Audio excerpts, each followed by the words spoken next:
Assalamualaikum warahmatullahi wabarakatuh. Perkenalkan, nama saya Rizka Khairina Haralda, nomor urut 30 dari kelas 10-6. Jadi di sini saya akan membahas tentang dana pensiun. Jadi yang pertama itu ada pengertian tentang dana pensiun. Di sini ada dua pengertian. Yang pertama berdasarkan yang tertuang dalam Kamus Besar Bahasa Indonesia atau KBBI, dan yang kedua berdasarkan Undang-Undang Nomor 11 Tahun 1992. Nah, yang berdasarkan KBBI, dana pensiun itu adalah sekumpulan dana yang diperoleh dari iuran tetap tiap peserta ditambah penyisihan penghasilan perusahaan, serta para peserta memiliki hak mendapatkan bagian keuntungan itu setelah pensiun. Sementara itu, berdasarkan Undang-Undang Nomor 11 Tahun 1992, pengertian dana tersebut adalah badan hukum yang mengelola dan menjalankan program dengan janji manfaat pensiun. Nah, dari kedua pengertian tersebut dapat disimpulkan bahwa dana pensiun merupakan dana yang dikumpulkan oleh lembaga tertentu dengan menggunakan iuran pekerja untuk diberikan kembali kepada pekerja pada saat masa pensiun. Lalu, apa sih pentingnya dana pensiun? Pada dasarnya, memiliki dana pensiun dapat membantu seorang karyawan untuk mandiri secara keuangan di masa tua.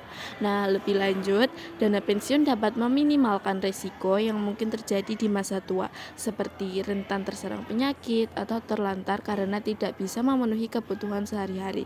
Selain itu, dana pensiun juga dapat berfungsi sebagai asuransi. Ya, apabila seorang karyawan meninggal di usia produktif, maka dana tersebut akan diberikan kepada ahli waris sebagai bentuk tanggungan. Lalu ada fungsi dana pensiun. Yang pertama bagi perusahaan. Yang pertama, memberikan penghargaan kepada setiap karyawan karena telah memberikan pengabdian terhadap perusahaan. Yang kedua, menciptakan rasa aman untuk karyawan agar mampu menurunkan tingkat karyawan yang berhenti bekerja. Yang ketiga, meningkatkan citra sebuah perusahaan ketika menjalankan bisnis.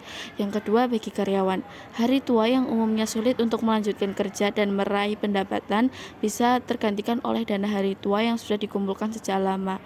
Rasa aman bisa terjaga dan motivasi kerja saat masa muda bisa terus dipertahankan.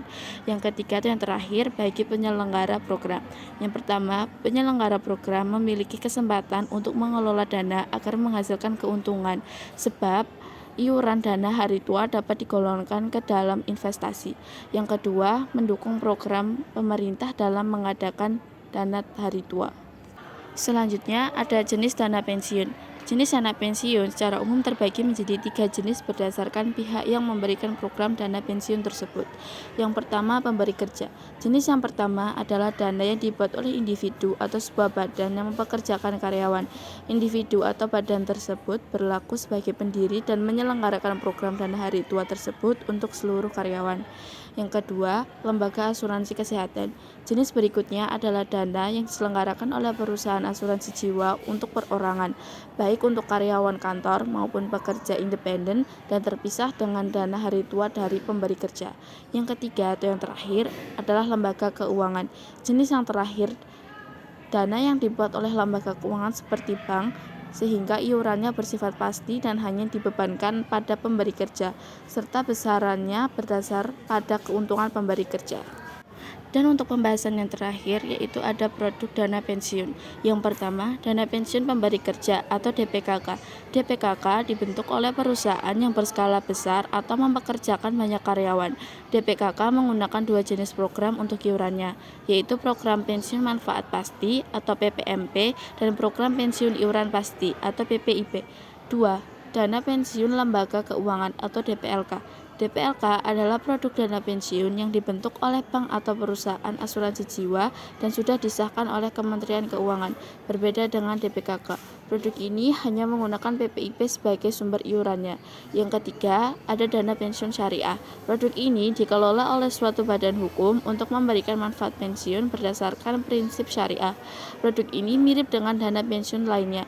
Bedanya, penyelenggaraan dana pensiun syariah mengikuti ketentuan syariah, terutama untuk iuran, hasil investasi, dan manfaat pensiun.